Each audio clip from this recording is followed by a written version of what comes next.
call this meeting to order so I can get it She's kind of listening to herself. Can you guys turn on the microphones, please? Yeah. I think I just did. Seconded by Joe, all in favor? I oppose, same sign. Approval of the minutes of September 3rd. Need a motion?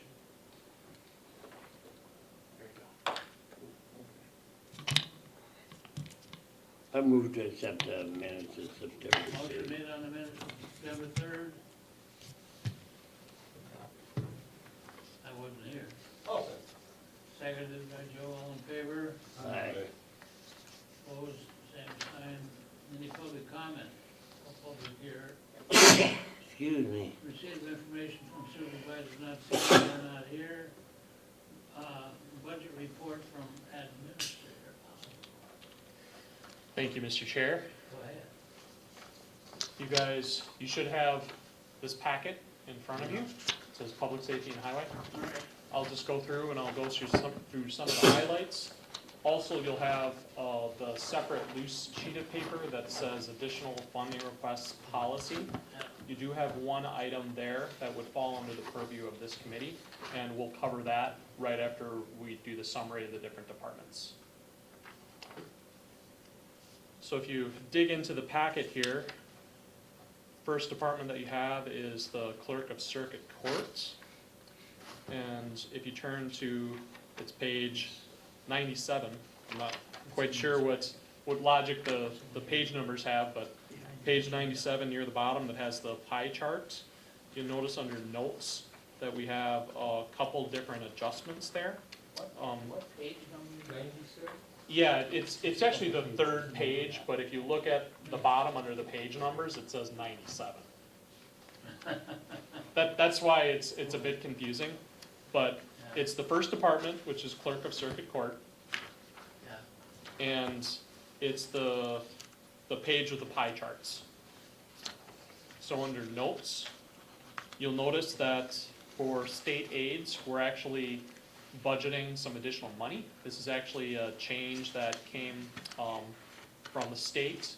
They're mandating that for court-appointed attorneys, that it used to be that they were paid $70 an hour, and the state is now mandating that they be paid $100 an hour, which the counties do bear the cost of that, but we do get state funds to cover it. So we've upped the expense line to pay for that added expense, and we've also increased the state aids revenue line to cover that. All right. And some of the other adjustments there are strictly just technical changes. We also do have kind of the cost to continue in personnel. Our personnel, we budget a small increase, but that is paid for in the budget. You'll notice that in almost all of the budgets that we do have a slight increase in terms of personnel expense. Next, if you turn to the district attorney departments, a couple pages ahead, you'll notice that, and again, going on the notes section, which is on the same page as that pie chart, it notes that we'll have the additional amount in staffing increases, and also worth note in the district attorney's office, Polk County was approved by the state to get an additional state-funded assistant district attorney position, and I received word from Jeff Kemp today that he's actually going to be hiring Dan Steffen, and he's going to be starting October 14th. So we will have an additional body in that office, but the state is going to be covering the cost. The county's cost that is associated with running the office has to deal with the office support, the clerks, and we determined that we're going to be able to cover the additional ADA with existing staff. So in essence, we won't see an impact to the district attorney's budget, but we're going to be having an extra person in that role. We've been appealing for that for 15 years. Yes, so this is a good thing.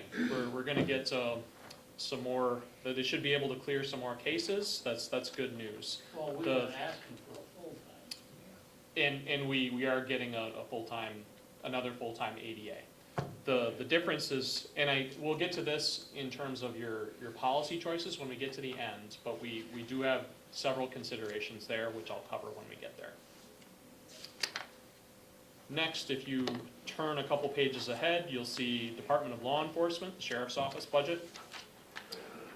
And if you turn to the page again with the pie chart, under notes, you'll notice a couple different increases. Some of these, it's technical adjustments. You know, we do have changes in jail revenues that we're anticipating.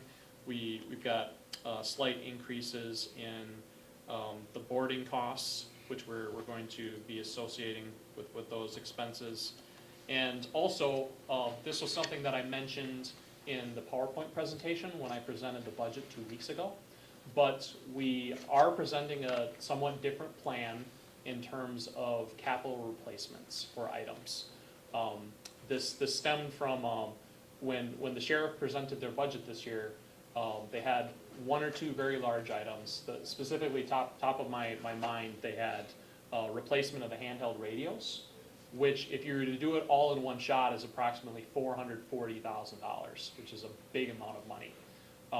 So we're going to be, what I'm advocating is that the county pursue a different tack there. That we've got an asset replacement fund that we have traditionally used to phase these different purchases. So we're going to be taking a long-term approach in paying for these items. You know, for instance, the radios, I think Chief Deputy Roberts might have also put in the cameras for the jail. But these items have a multiple year lifespan, and we want to spread out that cost over the life of the item. So for the radios and for the cameras, instead of having a huge chunk, a big payment up front, and for us to consider it a one-time payment, what we're considering is spreading that cost over a 10-year span. So we are paying for it out of tax levy, which we would anyway, but we're just spreading it over the life of the asset, so it's not as much of a shock to our budget. And frankly, it's just truth in budgeting too, because when you buy handheld radios, it's not like you're never going to have to buy them again. You know, they do have a lifespan, so treating it like a one-time expense really isn't being as honest in your budgeting as we should be. So that's actually a change that we're presenting for this year, and it helps to, it's actually an idea that the sheriff and the chief deputy are also in support of. It gets us on the idea of a replacement plan, where we know when we're going to be replacing certain assets, and we can plan for those expenses. What are the life expectancies of a radio nowadays?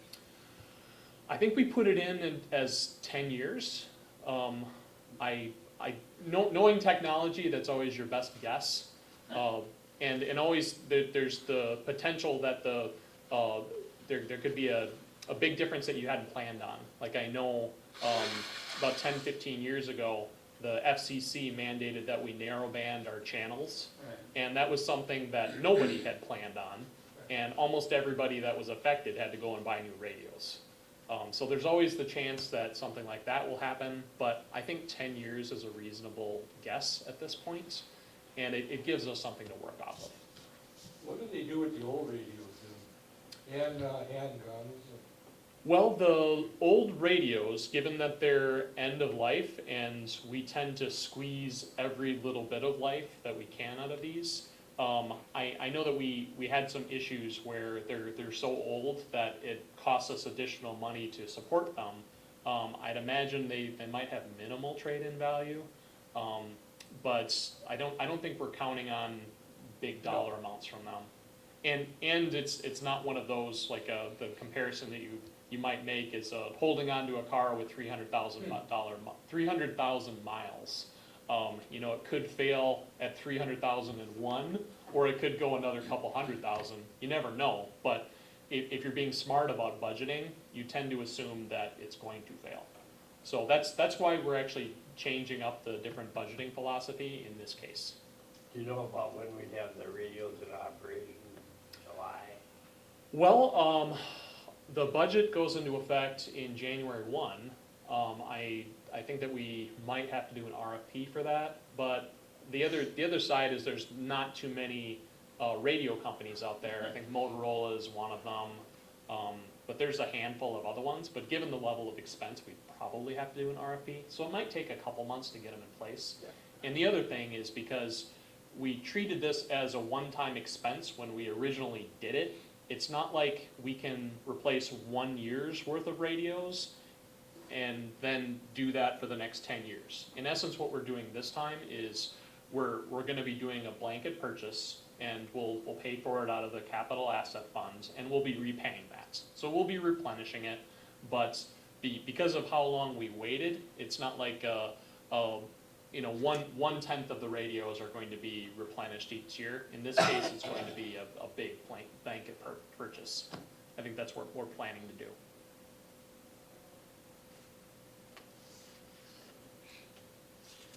And thankfully, with the sheriff's office, one of the big benefits that you guys have here in Polk County, and I think we should be thankful about this, is we do get a number of other counties that board their inmates in our jail, and it's a healthy source of revenue, and it helps offset some of the other costs of operations, and we're fortunate to have that.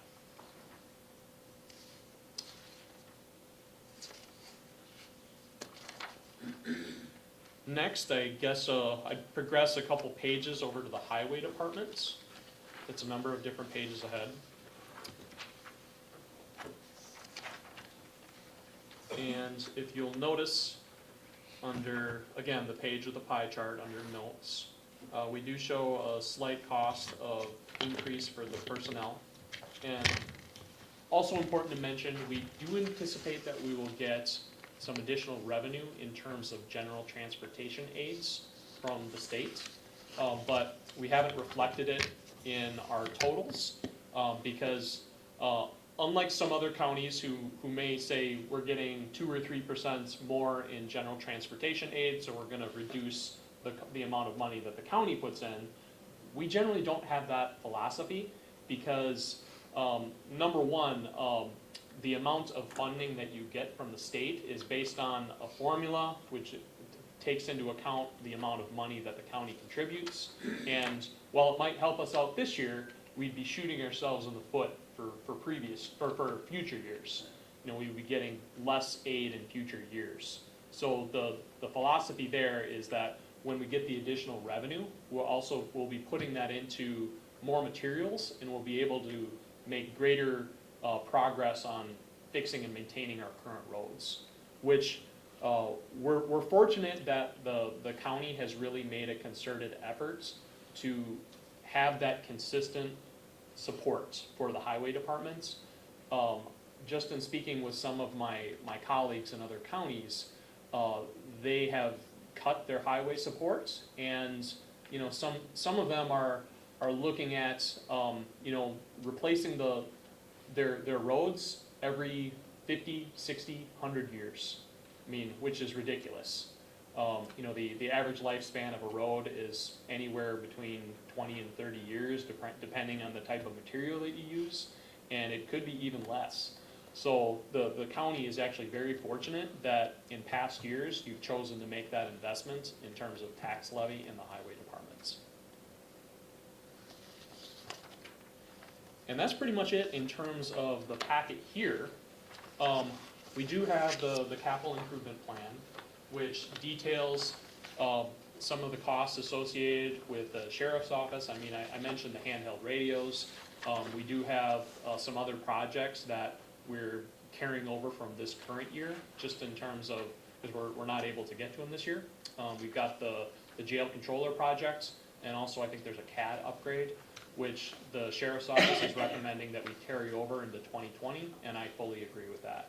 We should make sure that we're ready to do that, but we don't have to allocate new money for those particular projects because those were already in the budget for this year. And if you'll notice, well, I'm not sure if you guys have the capital plan in front of you, but in case you don't, I'll just do a brief overview here. We do have regular equipment purchases that we make for our highway shop. Those are paid for out of a separate equipment fund. And the way that works is you pay for it in terms of depreciation. You can also charge it back to projects. So if our highway department is doing work on a state road, we can charge the road, or we can charge the state for the cost of using that equipment. So in essence, we're paying for that equipment by doing certain projects. So that's not uncommon. That's the way the other counties do it too. You'll also notice that under road projects, we've got approximately $2.6 million in road work that we're considering for 2020, which I think is pretty consistent with the level of work that we've done in prior years. And if you do have specific questions about the capital work that we intend to do in 2020, Mo is here, and I think he could answer any specific questions you might have. Does anyone have any questions about that? Okay. Well, now that we've gone through the packet, if you guys wouldn't mind going to the loose sheet of paper that says additional funding requests policy, you'll notice the second one, clerk of courts. They put in additional request for another full day's time from the court commissioner. That would cost approximately $25,000. Just from what I observe, I think that the workload is probably there. The other side to consider, and this seems a little backwards, but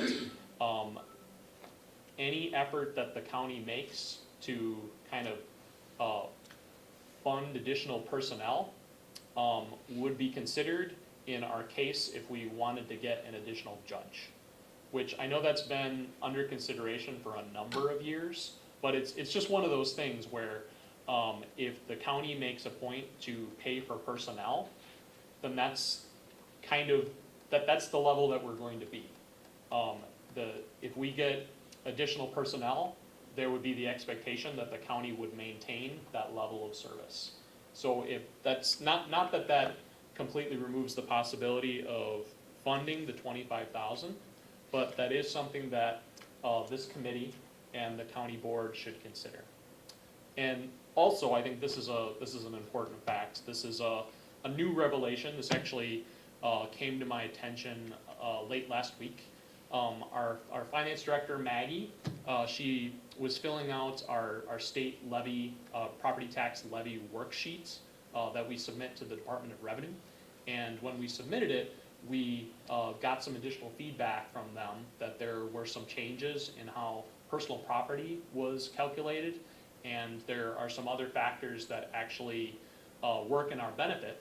For instance, there's a TID district that is closing in Polk County, and because it's closing, we're going to see approximately, I think, $15,000 more in revenue. There's a couple other changes that do amount to some real money.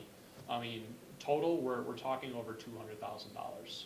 So when we're talking about funding these expenses, there is additional money to fund these expenses. And also important to mention, in the original county administrator's budget that I presented 2 weeks ago, I put aside approximately $75,000 for the county board to be able to fund or not fund these different items. So there's about $80,000 in expense, and I put aside about $75,000 in revenue should the county board and this committee choose to fund these different items. But, and we'll actually be doing this at all the different committees as well as the general government and county board, where we're considering these additional funding requests that are policy related. So at this point, I guess I'd like you guys to have a discussion about your thoughts on the additional court time for the court commissioner, and to see what your feelings are, and have a vote either way on what you want to do. When do you want that? Now, Right now. What do you have? What do we have for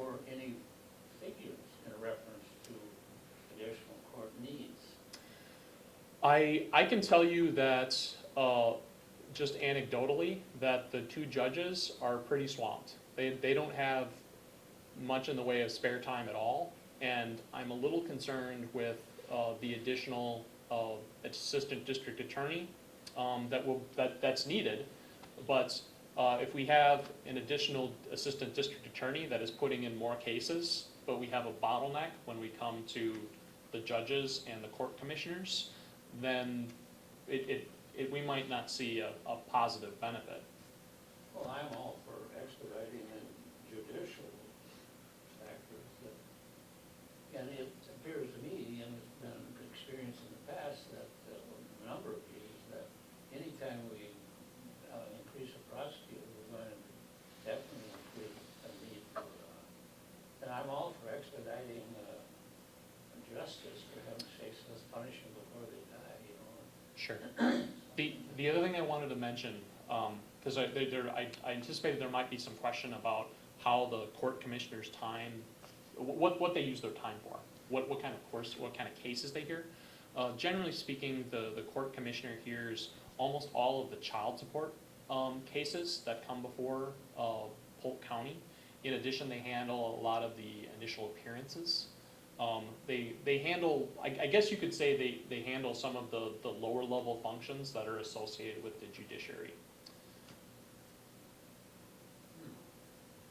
How is his hour, excuse me, how are his hours maintained now? I mean, is it part-time? He's a contracted employee, so he works 3 days out of the week for Polk County, and then I think he works an additional 1 to 2 up in Burnett County. But he has expressed willingness to be able to come on for an additional day for us. So when we talk about how he's compensated, it's on a contract basis, which means that even though he'll be more than half-time, we won't have to worry about benefits. It's just a straight salary payment. Does Bruce Anderson still do that? No, it's Krupa.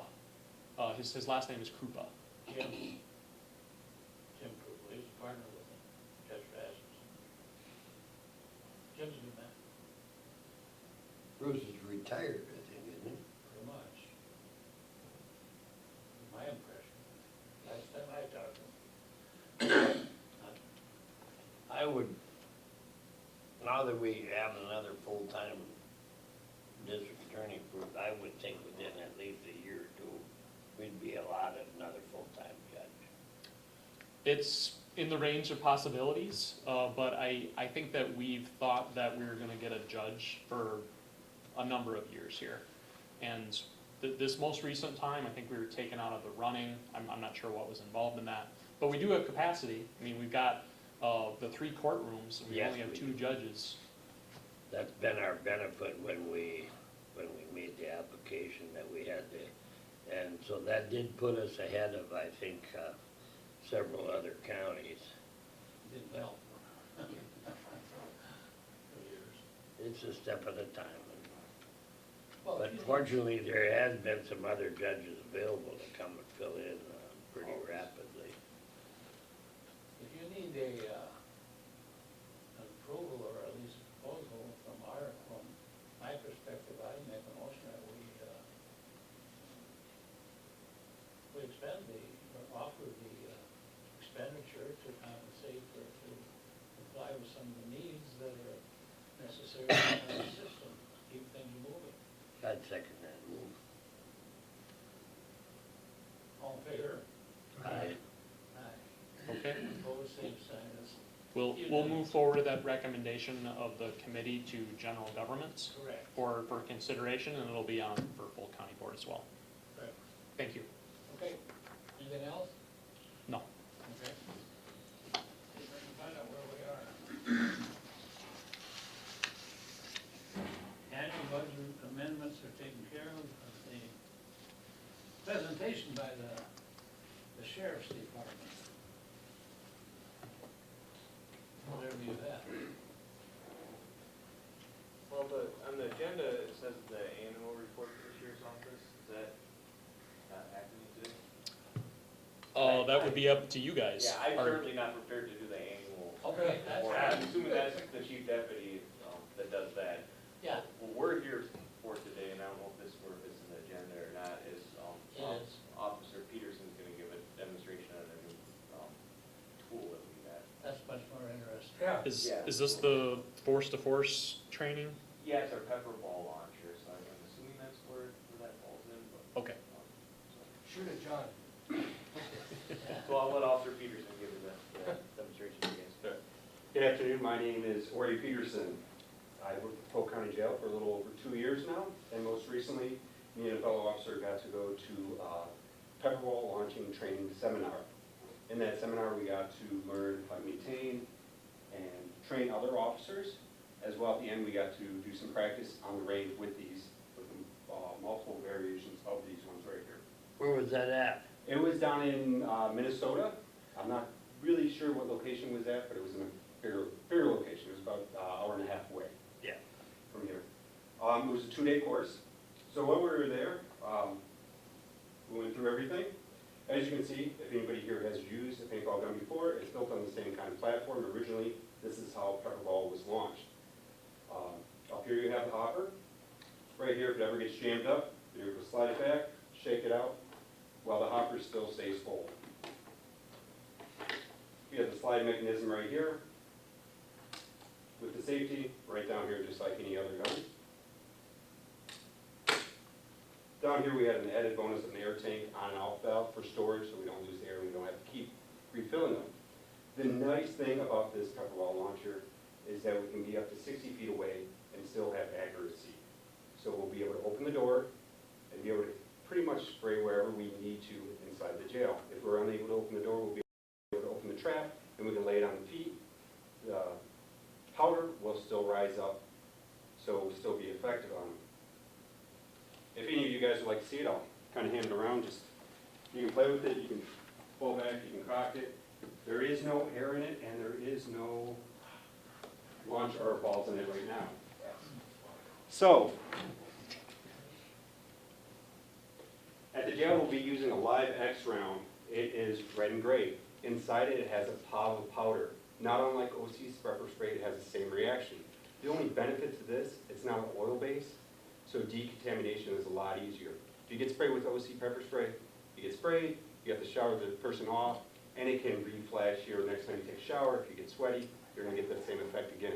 With this, all they're gonna have to do, brush themselves off, get in a new shower, or get in the shower, and get a new uniform on.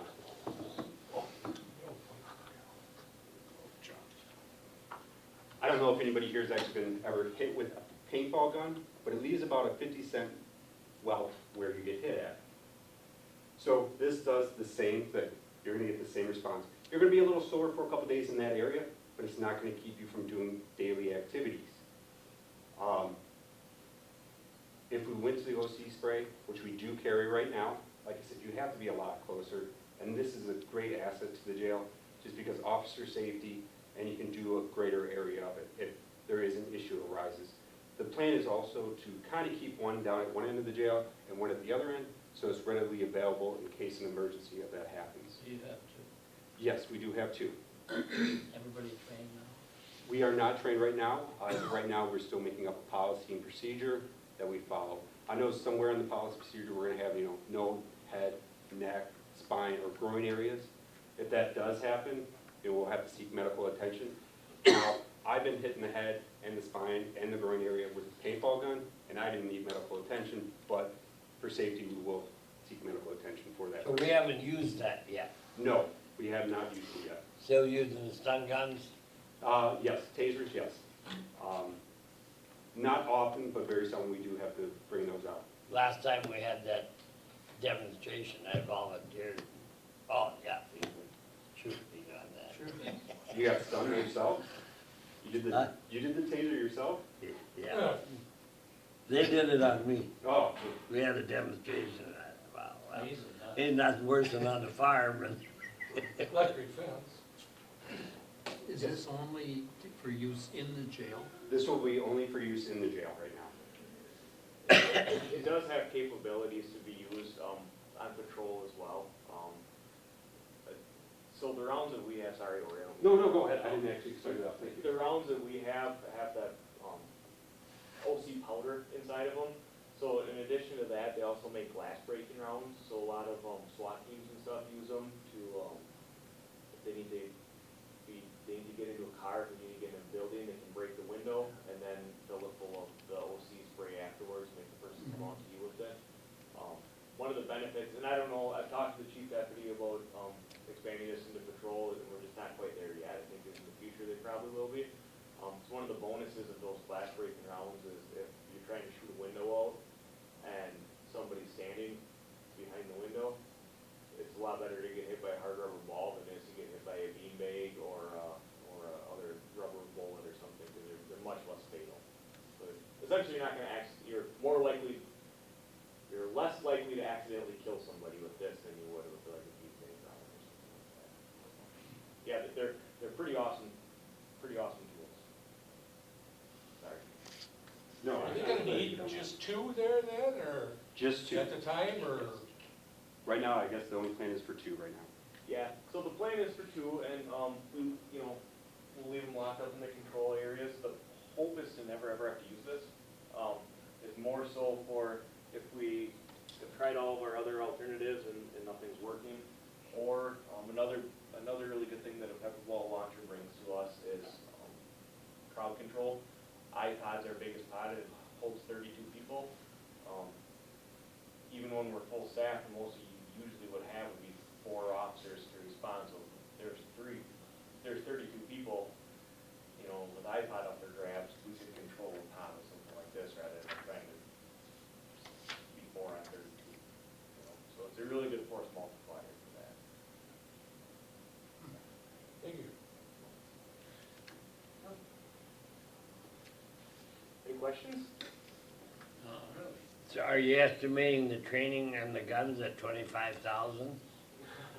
No, the initial package for us to get, the weapons and to get the rounds and the training for the 2 officers, for Officer Peterson and then Officer Corey Bauer is another jail officer who are our trainers, was right around $1,500. And then we're required to do 24 hours of in-service training every year to keep jail staff certified. And we'll build in the training on this for the, as part of that in-service training, so. Honestly, probably like another $1,000 worth of training that we have to get already anyway, so. There really won't be any more added cost for it. So like how much is each one of the guns cost? It's $1,500 approximately for 2 guns and all the rounds and for Oh, our wow. trainers. So yeah, that's one thing that, these are really appealing because as Officer Peterson said, they're basically a paintball gun that's just modified a little bit, so they're very cheap and very effective. Yeah. Yeah, you don't get much for $1,500 in the law enforcement world. Yeah, they'll give the application. In the, have you had any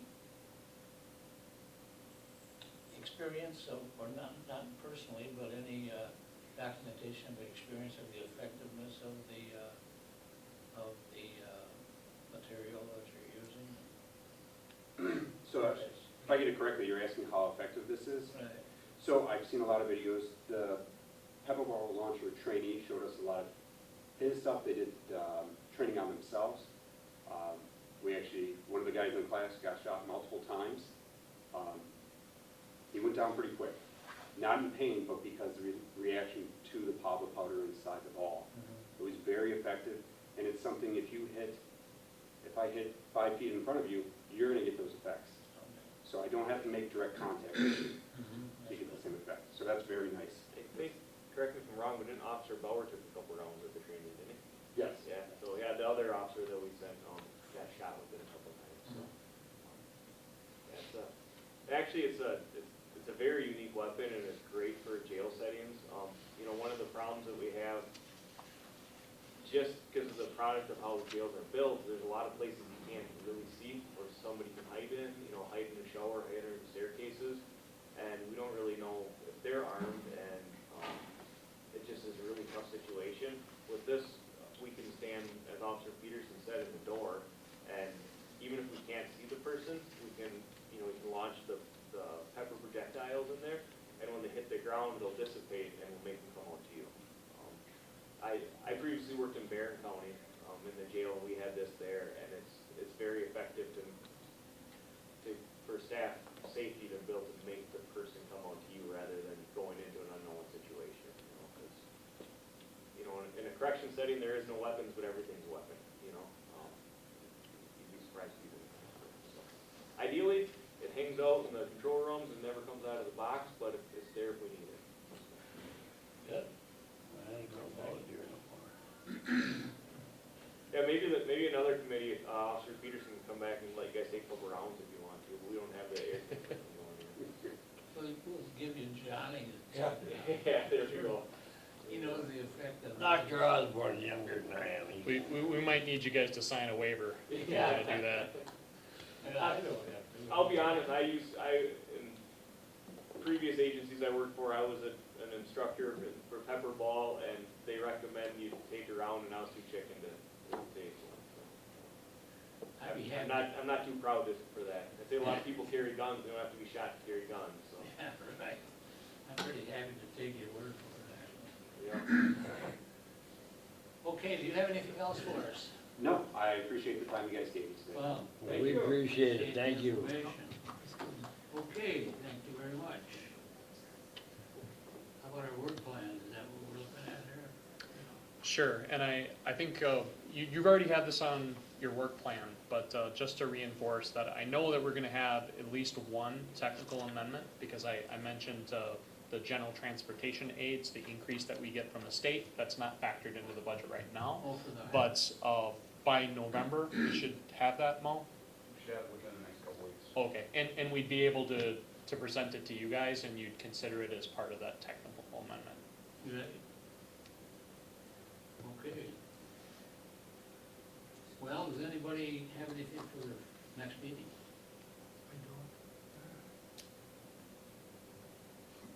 Well, for the next meeting? Really wasn't anything at the convention modes on highway news, was there? No. No, it's pretty flat, the meetings down there. Okay. Anybody want to adjourn, or you want to? I move we adjourn. That'd be a second. Motion made and seconded to adjourn. All in favor? Aye. Same sign. Okay.